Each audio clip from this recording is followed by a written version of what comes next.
Hi cricket updates కోసం మన ఛానల్ను సబ్స్క్రైబ్ చేసుకోండి. అలాగే వీడియో చూస్తున్న వాళ్ళు లైక్ చేయండి. విషయానికి వస్తే ఈ రోజు జరిగే ఎస్ఆర్హెచ్ ఆర్సీబీ మ్యాచ్లో గెలుపు ఆర్సీబీదేనని మ్యాచ్కు ముందే తేల్చేశాడు ఆర్సీబీ మాజీ ఆటగాడు షేన్ వాట్సన్. ఓపెన్గా చెబుతున్నా, ఎస్ఆర్హెచ్ కంటే ఆర్సీబీ బలంగా ఉంది. లాస్ట్ ఇయర్ కన్సిస్టెన్సీగా ఆడి టైటిల్ గెలిచింది. అదే ఎస్ఆర్హెచ్ టీంలో ఆ నిలకడ లేదు. చూడటానికి ఎస్ఆర్హెచ్ కూడా బలంగా ఉంది, కానీ గ్రౌండ్లో మాత్రం ఆర్సీబీదే గెలుపని కీలక వ్యాఖ్యలు చేశాడు. ఆర్సీబీ లాస్ట్ సీజన్ నుంచి బలమైన నిలకడైన జట్టుగా పేరు తెచ్చుకుందని, అలాంటి ఆర్సీబీని ఓడించడం ఎస్ఆర్హెచ్కు సాధ్యం కాకపోవచ్చని అభిప్రాయపడ్డాడు.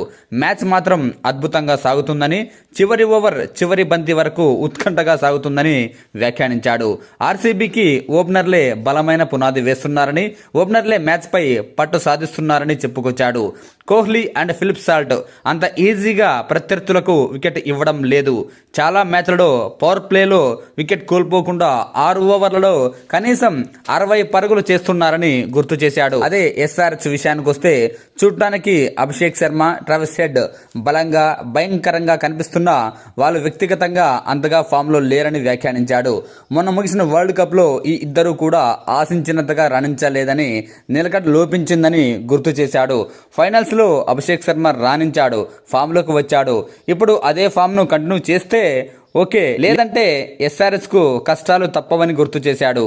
అలాగే ట్రావిస్ హెడ్ కూడా వరల్డ్ కప్లో పెద్దగా రాణించలేదని, తన ఫామ్ కూడా అంతంత మాత్రమేనని గుర్తు చేశాడు.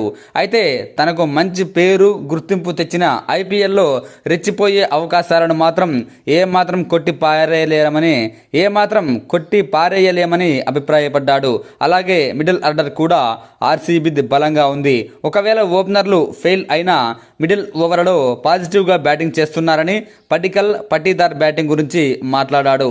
అదే ఎస్ఆర్హెచ్ ఓపెనర్లు ఫెయిల్ అయితే మాత్రం తిరిగి ఆ జట్టు నిలదొక్కుకోవడం కష్టమని, గత సీజన్లో ఎస్ఆర్హెచ్ మ్యాచ్లను గమనిస్తే ఆ విషయం అర్థమవుతుందని చెప్పాడు. మరీ ముఖ్యంగా మిడిల్ ఓవర్లలో అంటే 8 నుంచి 16 ఓవర్ల మధ్య ఎస్ఆర్హెచ్ మంచి రన్ రేట్ను కంటిన్యూ చేయలేకపోతుందని, ఎస్ఆర్హెచ్ మ్యాచ్లలో వెనుకబడటానికి, ఓడిపోవడానికి ఇదే మెయిన్ రీజన్ అని తేల్చాడు షేన్ వాట్సన్. ఫినిష్ కూడా అంతే. క్లాసన్ చివరి దాకా ఉంటే ఎస్ఆర్హెచ్ ఫినిషింగ్ బాగుంటుందని, లేదంటే చివరి ఓవర్లో ఎస్ఆర్హెచ్ పరుగులు చేయడంలో పూర్తిగా ఫెయిల్ అవుతుందని వ్యాఖ్యానించాడు.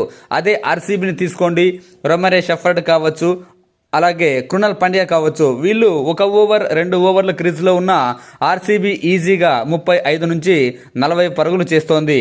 ఇక బౌలింగ్ కూడా అంతే. ఒకప్పుడు ఆర్సీబీ బౌలింగ్లో చాలా వీక్గా ఉండేది, కానీ జాష్ హజిల్వుడ్ ఆ టీంలోకి వచ్చాక బౌలింగ్లో సైతం నిలకడగా బౌలింగ్ వేస్తున్నారు.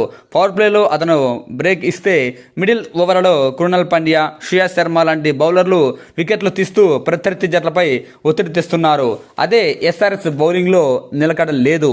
పవర్ ప్లేలో వికెట్లు తీస్తున్నా మిడిల్ ఓవర్లలో వికెట్లు తీయడంలో ఆ జట్టు బౌలర్లు విఫలమవుతున్నారని చెప్పుకొచ్చారు.